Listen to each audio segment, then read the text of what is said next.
welcome to the Movie Scoops podcast. I'm your host, Sean, and today, I'm all alone. I'm hosting by myself today. Got no one who wanted to do it with me today.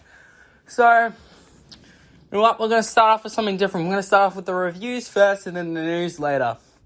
Let's just get over and done with.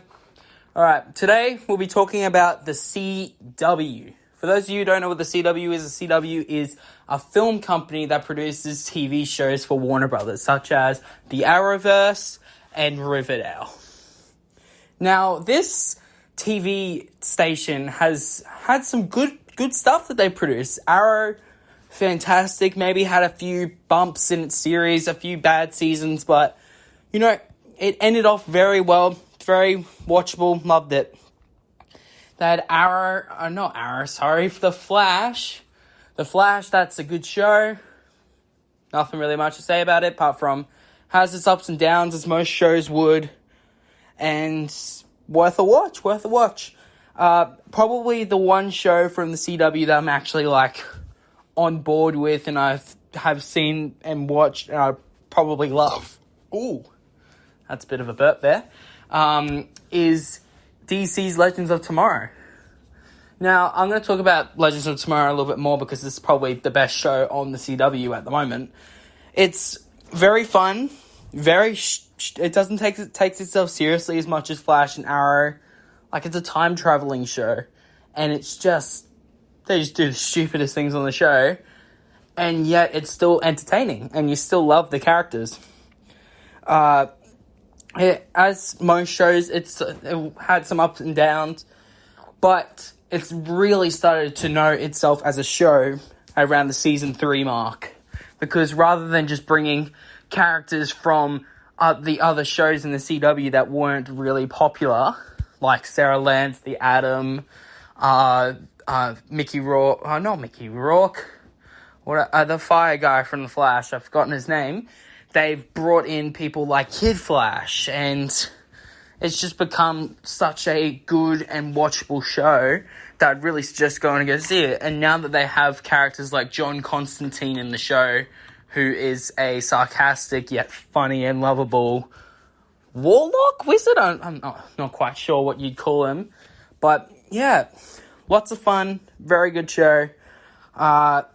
The other shows of the CW that are superhero related, Batwoman, Batwoman's alright, Supergirl, alright, Black Lightning, alright, but I'm mostly excited to see the spin-off Arrow show, Green Arrow and the Black Canaries.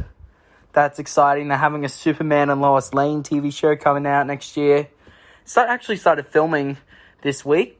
Excited. Very much would love to see what they do with it. Yeah. I think we'll move on to the other parts of the CW that really trigger me, so get ready for a rant. So, Riverdale. Yeah, Riverdale's a thing. Based on the Archie comics. Characters based off the Archie comics, but nothing in it is to do with the Archie comics in the slightest, apart from the character names and how they look. Now, I rewatched Riverdale's first season because I've kept up with the entire show throughout the entire series, and I rewatched the first season because the first season was just so good. The characters in the show were believable, the motives were really good, the drama in the show actually seemed like legitimate drama that would happen in the show. The first season's about a small town where a murder rocks the entire town and they don't know what to do. And it follows these teenagers who aren't really trying to solve the murder, but get caught up in the drama of the murder because of rumors and revelations and stuff like that. And the show just continues, and it's really good. The second season, however, it has the same idea, like a murderer in a small town, but rather than having the mystery of who killed this one person, they've turned it into a serial killer, which in some cases can be really good for a show. The execution of it wasn't very good. The season really dragged on with stupid and petty drama. But the third season broke me. Yeah, it broke me. It really went from being like, this is a show, this season wasn't the best, but maybe they'll bring it up in the next season. They didn't. This season was really, really stupid. Had lots of basic crap in the whole show. It was like, people are addicted to this drug called Jingle Jangle. Like, I know there are like little names that you can give drugs, like devil's lettuce for weed or stuff like that. But why would you call a drug Jingle Jangle? That just sounds like something you'd have at Christmas. Like, you just sit at the dinner table and be like, hey everyone, I got some Jingle Jangle.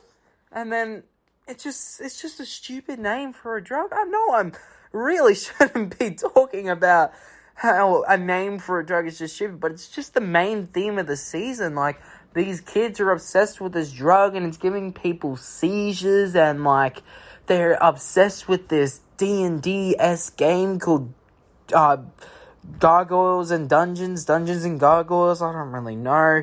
And like, they are obsessed with this figure called the Gargoyle King, who like helped the parents of Riverdale when they were knocking off the Breakfast Club. And like, the main character Archie goes to prison and the side of it. Like, who thinks of that? Like, a 16-year-old boy gets pinned for murder and then goes to juvie because he made his his girlfriend's father angry. Like, what? The fourth season so far has been better. It has been better. It hasn't really made itself a theme. Pretty much the theme of the show is for this season that they're going for is like rich people, high class, are just bad people. That's pretty much the gist of the season. Really goes into secret societies and whatnot. It's quite interesting. It's a lot better than the other seasons. And I think probably my biggest problem with this show is that in the first season, the characters were so believable. They seemed like they were 15, 16-year-olds, even though they look like they're in their mid-20s. They actually seemed like kids. They actually seemed like teenagers who were going through school. They had high school drama and all whatnot. And then it turns into, rather than them being people in high school and having high school drama, it just turns into the high school being just a background, and that's just there, and everything going on in the town has nothing to do with the school. It has to do with the characters, and the characters are just bad. Like, one of the characters, Betty, in the show, went from being a teenage girl caught up in loving a guy that doesn't love her back, went from, I'm a high-class detective, I write for a news article for my school, and I'm better than everyone. I have an arrogance to me that doesn't make any sense. And I think one of the funniest jokes I heard about this show was, in Archie Andrews in the show can't go 5 minutes without taking off his shirt because you need your daily dose of abs. It's a very true joke, but you don't need, your whole character doesn't need to be circled around your body. Your body isn't a character. You make the character. So if you're just a 16-year-old character who is really good looking and really fit, don't make that your character, because that just gives you a cocky arrogance. Like, in later seasons in the show, he becomes a boxer and he fights for a fight club, and it just gets stupid. And I'm going to talk about two more characters, then we'll move on to other stuff. One of the last two characters, Veronica, she is having drama with her dad, and that just happens throughout the show. Her family don't treat her very good, so they just don't really care. So, well, they do care. They care too much, but she doesn't care about them. And I think something that really annoys me now is that she's a 17-year-old girl in the show, but she owns a rum business and owns a club. Like, shouldn't that be illegal? Like, the legal drinking age in America is 21. In Australia, it's 18. So, like, if she was a year older than everyone and 18 years on, has her own business making rum, I would think it would be she'd be a bit young, but it would be legal. But she's making rum and she's like 17 years old. She's like 4 years off of actually being old enough to make alcohol and distribute alcohol. It's stupid. And she owns a club. She owns a club underneath a diner. Like, I just don't understand it sometimes. And then our last character, Cheryl. Her character is just... It confuses me sometimes. Because she has had the most traumatic experiences in the show. In the first season, her father killed her brother. Oh, spoiler alert, by the way. Her father killed her brother and then killed himself. And then she finds out that the company that she has been built on, the maple business, because they're in the maple syrup business, wasn't actually a maple syrup business. It was a front for a drug business. They were selling drugs to Canada, and then as a front, they had a maple syrup company. That's how they made their money. And then in the next season, her mother kills another guy. In the third season, her mother joins up with the killer from the second season, and another guy from the second season who was a real problem. His name was Chick. He pretended to be the long-lost brother of Betty Cooper. Another stupid storyline. And, like, this character, Cheryl, has just gone from, in the first season, like, she, like, was just done with it all. She actually had a scene where she nearly committed suicide in the show. And it was a real powerful moment, not just because of the idea of suicide, but the fact that her character was driven over the edge. That she couldn't deal with the fact that her brother was dead and that he was murdered. And it made her seem like her living in a small town wasn't as good as what it should have been. And that really drove the character to be this sort of like more like a sympathetic character. Because throughout the first season, she was really, really she was arrogant. Even though her brother had just died, she was still a bully to people in the school. And in just one scene, they showed her just go from being the bully who is just acting out because her brother just died to a vulnerable, scared girl who was just done with life. But now, throughout the season, she's gone from being that to being petty.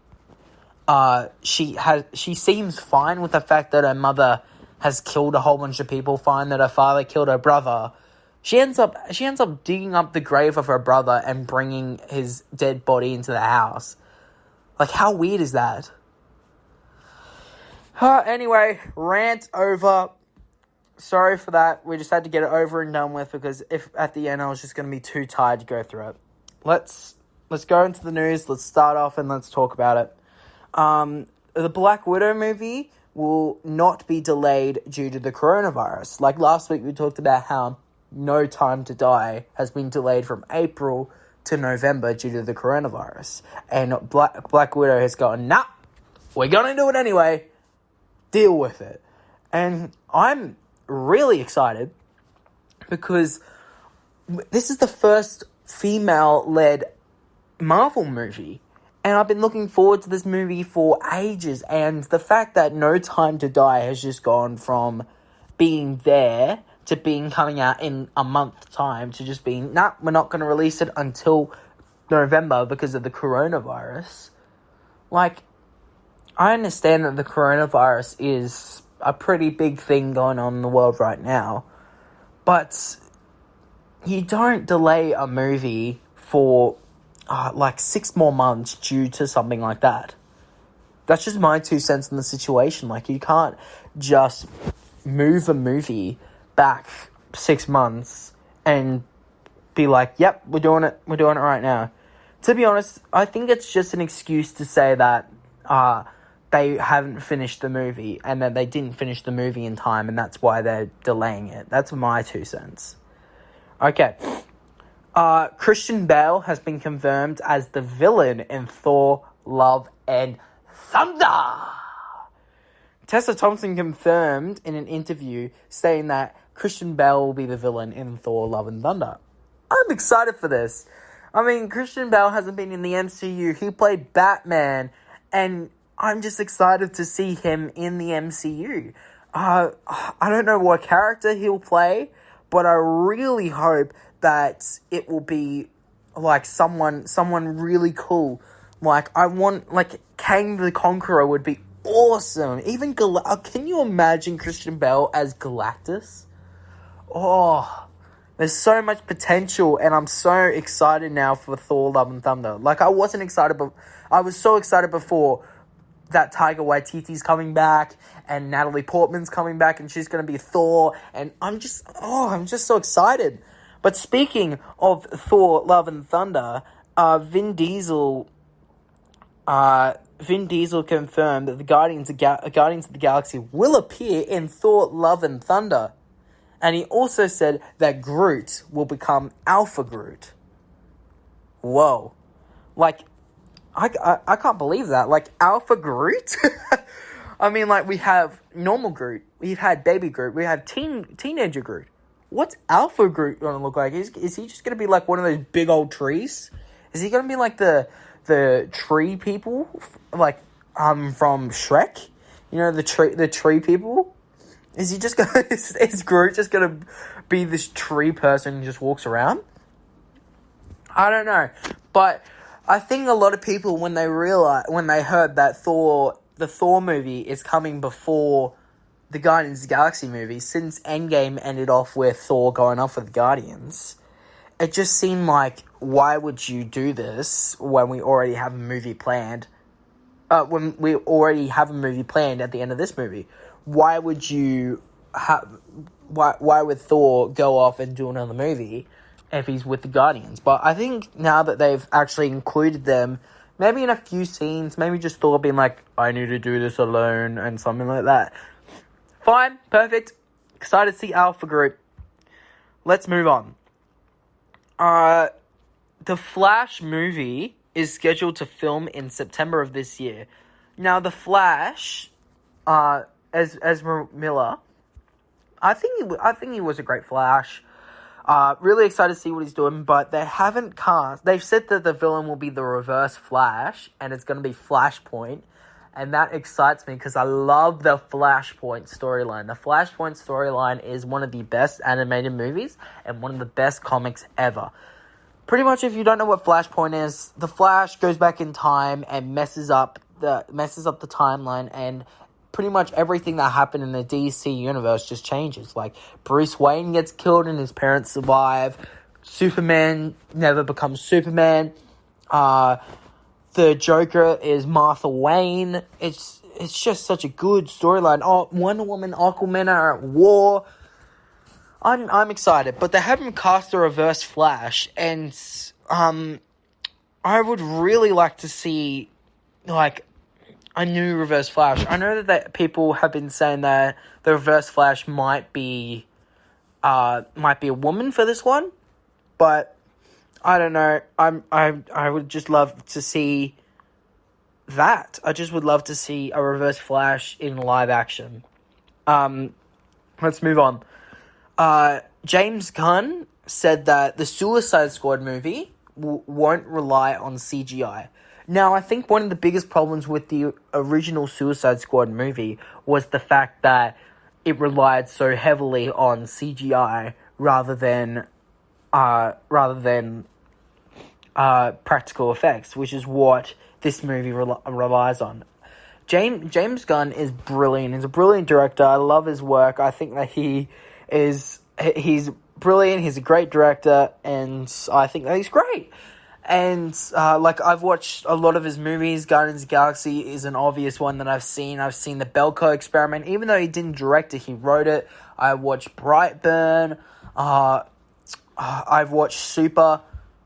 And I just think that's really, really cool. And another thing with James Gunn that got released this week, people were wondering what they got the dance from Baby Groot in the start of Guardians of the Galaxy 2. It was actually James Gunn dancing that they just made into Baby Groot, which I thought was really, really cool. Alright, let's move on. This is a rumor. Fin Fang Foom will appear in Shang-Chi. Now, if those of you don't know what Fin Fang Foom is, he is a giant dragon-looking guy that is... I'm excited. If they bring Fin Fang Foom into the MCU, that would be, really cool. I just sit there and be like, yes! Thank you! Thank you for bringing him in. Bringing him in. I think he is a very, very cool, very interesting character. Very exciting. Love to see it. Let's move on. The Black Widow final trailer came out this week. Oh, I talked a lot about Black Widow before. I'm so excited. I think probably because one of my favorite villains is Taskmaster. I love his superpower is that he has a photographic memory. He can just watch someone fight and immediately know their moves. Throughout the trailer, we could see little snippets of of what Taskmaster has been watching. He uses a bow and arrow, which is obviously Hawkeye. He has Black Panther claws. He does kicks like Captain America, throws a shield like Captain America, lands like Spider-Man, fights like Black Widow, flies like Iron Man. I'm just excited to see him in this movie. Last week we talked about who we would cast in the Fantastic Four movie, and I said I wish that David... I'm having a memory blank right now. Who is in the Black Widow movie from Stranger Things? Oh, I'm having a mind blank right now. David Harbour. David Harbour, that's his name. How did I forget his name? David Harbour. I really wanted David Harbour to play the Thing in the Fantastic Four, but obviously he's playing Red Guardian and Black Widow. I would love to see him as a Thing, but I'm really excited to see a fat Russian Captain America in this movie. Yeah. Not much else to say about it. Let's move on. Taika Waititi has been contracted to write and direct an episode. Wait, what? Sorry, I'm reading my notes right now. Is writing and directing an animated series based off the Charlie and the Chocolate Factory for Netflix. As a part of the Roald Dahl deal, one will be focused on the Oompa Loompas. Oh, Oompa Loompa origin story in animated, directed by Taika Waititi. Excited, very much excited. Oh, let's continue. The Batman movie adds twins to their roster of many people in the movie. They have added Charlie and Max Carville have been reportedly joined the cast in sizable roles. That's exciting. Stranger Things 4, the fourth season of Stranger Things upgrades its cast. Brett Gilman, aka Murray Bullman, has been up to series regular. Yes! Funny character. Loved him in the second season, I think he was, where he was just a drunk, and he drunk reporter, and he's just sitting there and he's drinking vodka. It's so funny.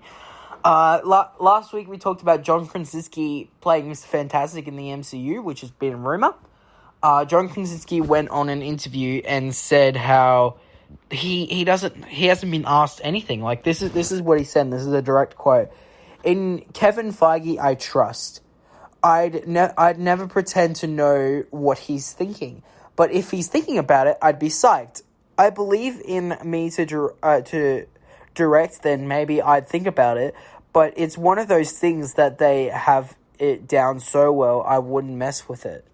And when he was asked about, he says, I generally have had no conversations. I don't know anything.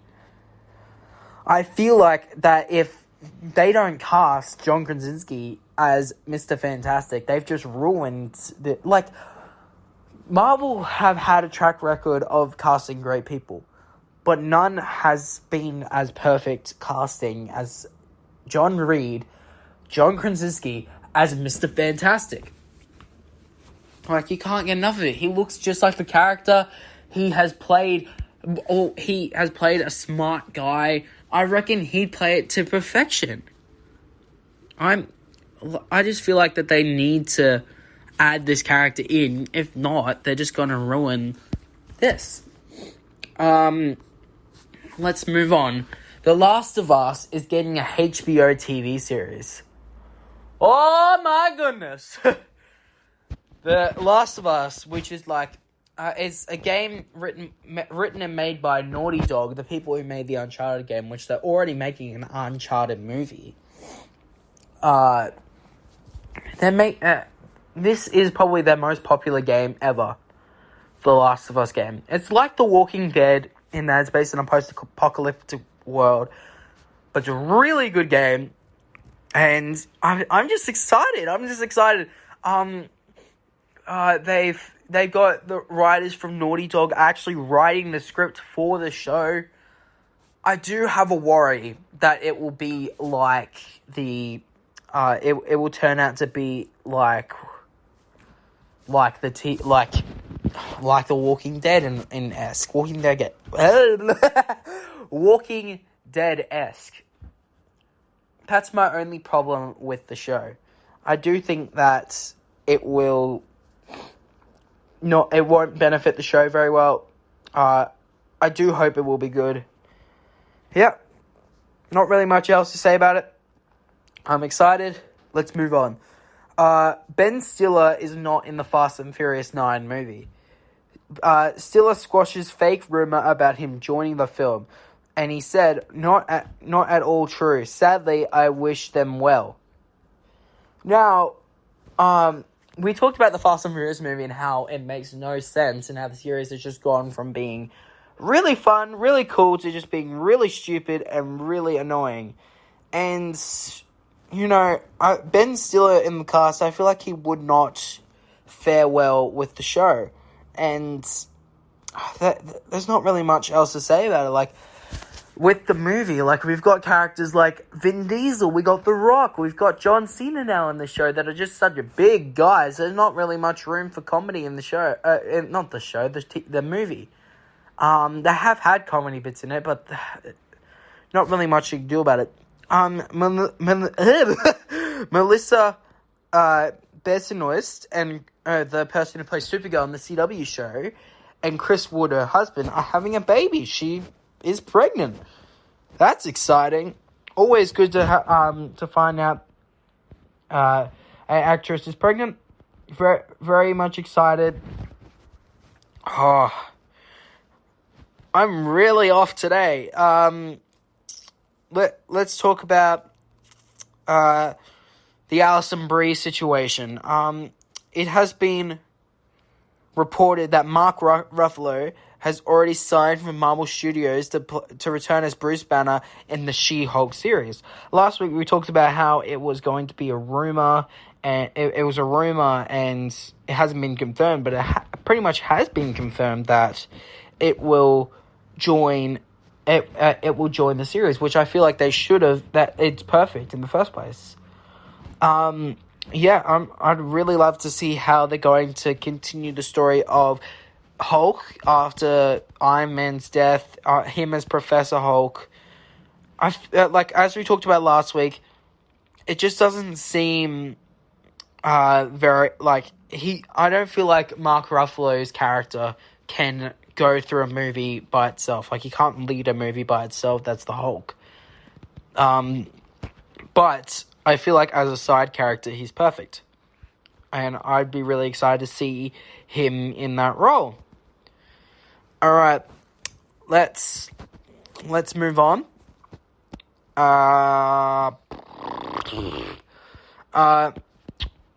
Production has halted on Falcon and the Winter Soldier. The coronavirus has shut down the shoot. It's unclear when production will begin again. Oh my goodness. Sorry. The coronavirus has just gone... Whew. It is the biggest problem in the world at the moment, in my opinion.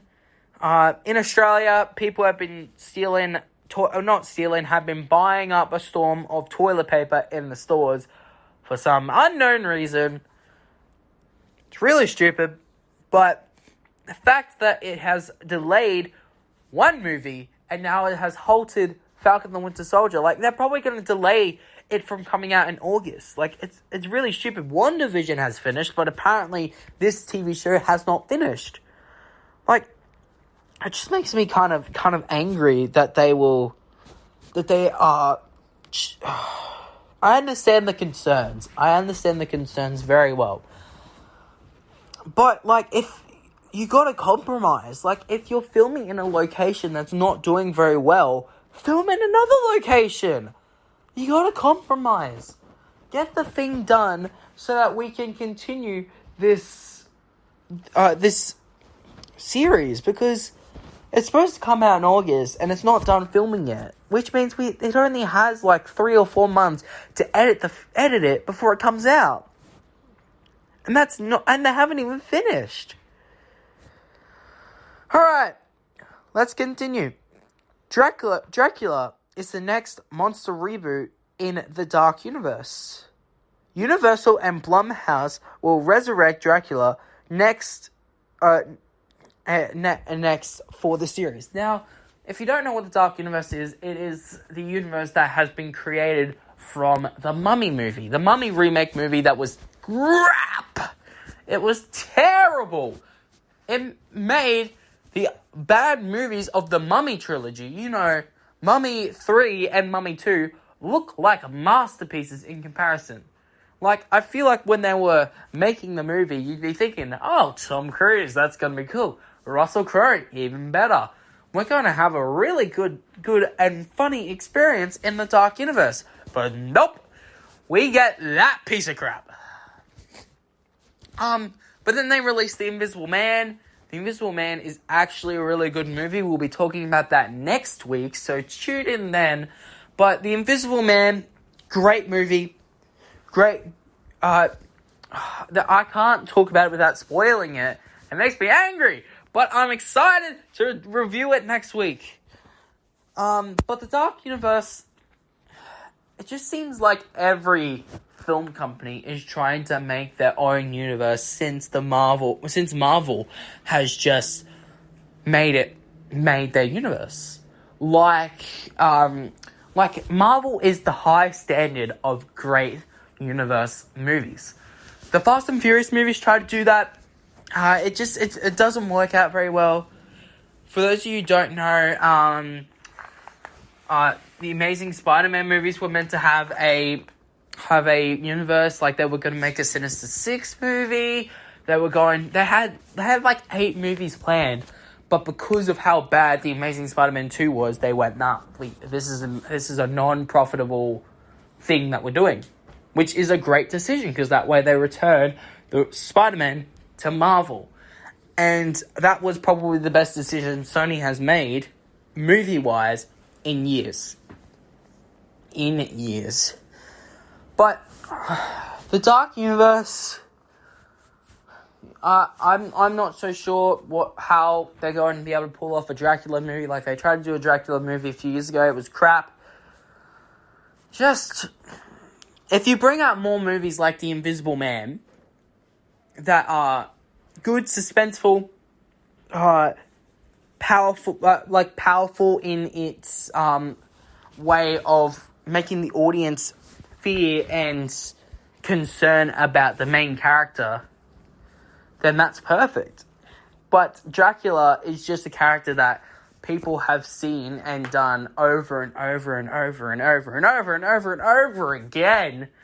That is not a scary character. It's a vampire. Like, You have to think of something new and something that will excite and scare the audience, like the Invisible Man. Like, the Invisible Man on paper, not the movie written on paper, like just the word The Invisible Man coming up in movie cinemas. People will think it's a superhero movie, which it's not.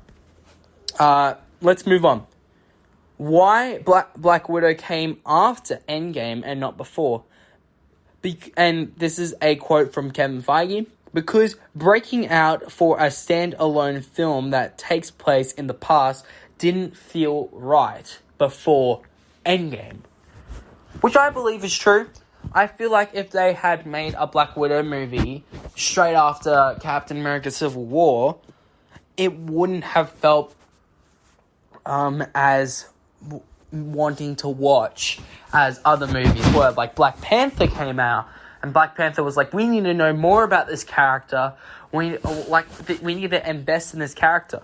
And then they released, this is kind of after Infinity War. They released Ant-Man and the Wasp, but that's kind of like a tie-in movie to the between of Infinity War and Endgame, which I like.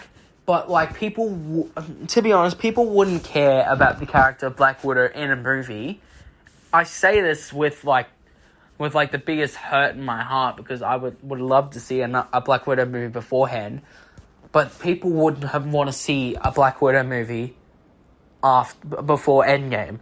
Because when the character sacrificed herself, it just seemed like the biggest hurt on all of us. And now that they're making a prequel, it just seems like the perfect moment to actually make that into the movie. Let's move on. Oh my goodness. New Mutants. For those of you who don't know what New Mutants is, it was a X-Men movie that was meant to come out 3 years ago. It was meant to come out 3 years ago. It was meant to be a horror X-Men mutant hybrid movie about kids who have mutant abilities that are in like a research facility where they're actually doing experiments on them. Very interesting plot, has a very good cast, but has had a terrible production when making the film. I say that because the film had spent 3 years of doing reshoots and working past people's schedules just to get shots in. And when Disney bought Fox, because it's a Fox property, people were like, nah, it's never going to... Well, people thought it was never going to come out because they released a trailer for it 3 years ago with a November release date. And then they changed it to April the next year. And they just kept changing the release date until now, where they're actually releasing it in a month's time. But the reason why I bring it up is because they have... this is what the news headline says. A beautiful LGBTQ plus love story in New Mutants. Director Josh Bourne confirms same-sex love between Maurice Williams and Renee Sinclair and Blair Hunt's Daniel Monster. Like, I don't even know any of those characters' names, but you can go right ahead with that movie. Chances are I'll watch it once. I probably won't review it because I can already tell you now it's not going to be the best movie in the MCU. Not the MCU. Well, it is sort of kind of now in the MCU because it's not officially. It's the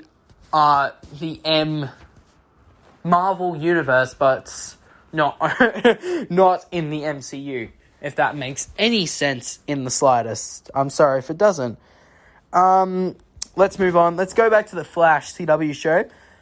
Jay Garrick, which is another version of the Flash from another universe, will return to the Flash very soon. Love the character. Very excited to see him in the show. So excited. Let's move on. The Eternals... the Eternals first trailer is going to be released soon, and it says that the it will be the Eternals will reportedly be equally split between the ancient past and the present day, which is really exciting. I'm really excited to see the Eternals in the MCU. You can have so much with it. You can bring so much new things into the MCU with it, and I'm just excited to see what they do with it. Let's move on. Wow, we have so much news to go through. Okay. Fighter and actor Florian Monterino. Okay. I don't know how to pronounce names anymore. He's from Creed 2. He played Ivan Drago's son. Has been cast in Shang-Chi and the Legend of the Ten Rings. Which is exciting. Exciting to see that. Yeah, I'm very excited to see how they are able to develop a character like him, like a person like him, into the MCU. I'm really excited I feel like I'm just excited for most movies coming out, but that's just because I've been waiting so long for a Marvel movie to come out that I've racked my brain out and went, oh my goodness, come on, come out now. Just come out. Let's move on to the Batmobile. Let's talk about the Batmobile a little bit more. The Batmobile, I love it. I think that it's the best looking Batmobile, because I think most people just think after watching a whole bunch of other Batman movies that a Batmobile is just meant to be a tank. It's just meant to be a killing machine tank, but it's not meant to be a car.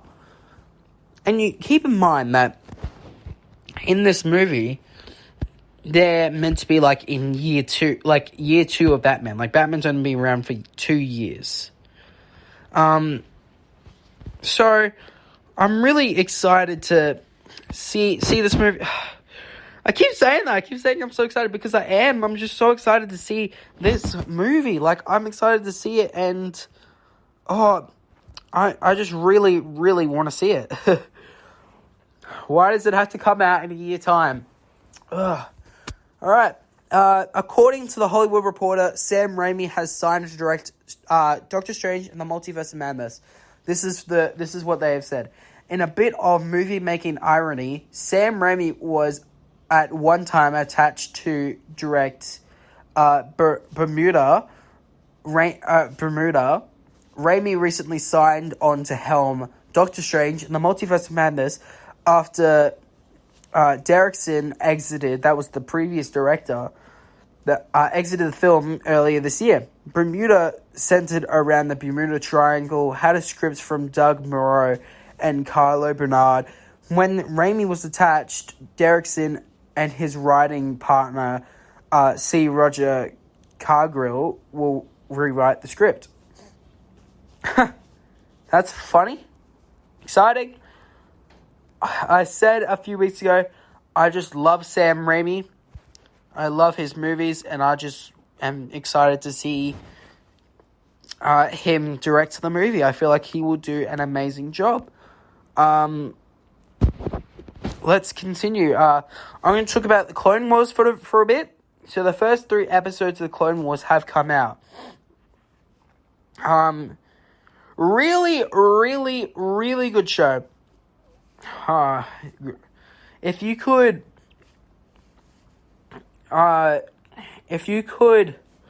watch the Clone Wars, it'd make my job a lot easier. But it's just a great show. You watch it and you just love it, and you just want to keep watching the show because it just gives you a child excitement of the show. I don't know what I'm talking about anymore. I'm a bit tired, but let's keep it going. Let's keep talking.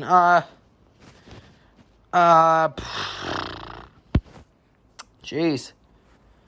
It has been reported that they may be making a Archer live-action TV show remake. Archer is a TV show that's animated. Sometimes very stupid, sometimes very funny show, but nonetheless excited. There is a rumor that the Flash film will introduce a female Mirror Master, which, as I said before, exciting. Love to see it. Exciting, love to see it. Man, I've worn myself out.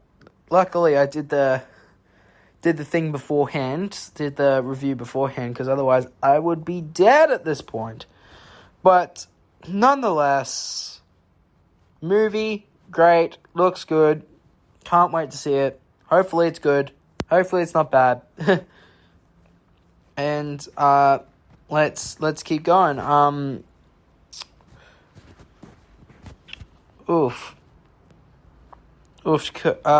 forgotten his name. Oh, jeez. Why do I write my notes really bad? Alright. Camille Niyajami, I'm really bad at pronouncing names, had posted photos this week of him, in photos of him being in, other movie roles, such as Die Hard, Wolverine, other stuff, but man, he got ripped. He got ripped for his role in the Eternals. Jeez. He looked like a dad before, now he looks like he could kill someone. That's just with him and most of his work with Batista. Very exciting. I just feel like that everything I say, the only way I'm able to describe it is I'm excited, and that's all I can do. The Mandalorian! Oh, how do I forget about The Mandalorian? The Mandalorian has finished filming its second season. Now, I'm so excited for The Mandalorian. Oh, I've just said it again. But I'm so excited for The Mandalorian because The Mandalorian is one of the best Star Wars shows ever. I would say that it's really good. But something that really triggers me is the idea of Baby Yoda. Baby Yoda, his name is not Baby Yoda. For those of you who don't know. They haven't given him a name. See, Yoda isn't the name of the species. Yoda isn't the name of the species. Yoda is the name of a character. Like, you wouldn't call a baby human. Yoda is just a name of a man of the species. Like, my name is Sean and I'm human. Yoda's name hasn't been released as... His species name hasn't been released, so he's just Yoda, but we don't know his species. But the baby isn't Yoda. And the reason that we know that it's not a Yoda is because they have another version of Yoda, like a female version of the species of Yoda, whose name is Yaddle. Yeah. Bit of a rant just there, but I'm excited. Jon Favreau, brilliant first season. Absolutely loved it. Excited. Yes. Said it again, I know. Let's move on. The Jungle Cruise. The Jungle Cruise movie comes out later this year with The Rock and Emily Blunt, based off the ride in Disneyland called by the same name.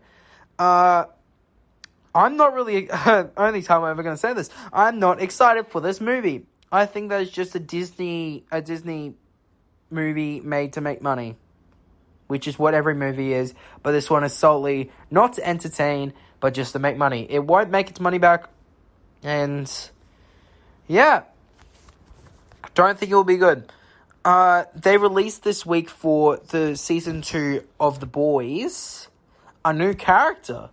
A new character in The Boys TV series. I'm just trying to get it up now so I know the name of the lady in the series. Her name is first look at Stormfront from The Boys season 2. Now, The Boys season 1, absolutely loved it. Thought it was a bit full on, but I think that's the point of the show. A bit full on, a bit more adult. A bit full on of the series, and yeah, I loved the series. I love how, like, it took the idea of politicians and people that we are, like, that we know in real life, and then pretty much made them into superheroes, but made it so that what superheroes are in that day and age is just celebrities and Instagram celebrities and whatnot that are that have to do what they need to do. Man, I'm not describing very well. They need to do that to bring their publicity up, to bring more people to watch it. They brought back the director Dave Fillion for The Mandalorian. I've just changed the subject by accident, and I'm so sorry. But The Boys is just such a great show. I can't say enough about it. I think that's really funny. Like, one of the characters in the show is the same guy from Thor Ragnarok who plays Scourge. Very, very, very funny guy. Swears a lot in the show. But I'm going to say it again, but I think this is true. I'm excited for the season 2 because it ended on a cliffhanger. Spoiler alert. It ended on a cliffhanger showing that that guy that I was just talking about before, the one who swears a lot, who's funny, it was revealed that his wife was quote-unquote dead. Like, no one knew. She just disappeared. No one knew where she went. But it was revealed that the villain of the series, Homelander, who's like an evil version of Superman, had taken her. They had fallen in love and had a baby together. And that's where the series ends. They find the child.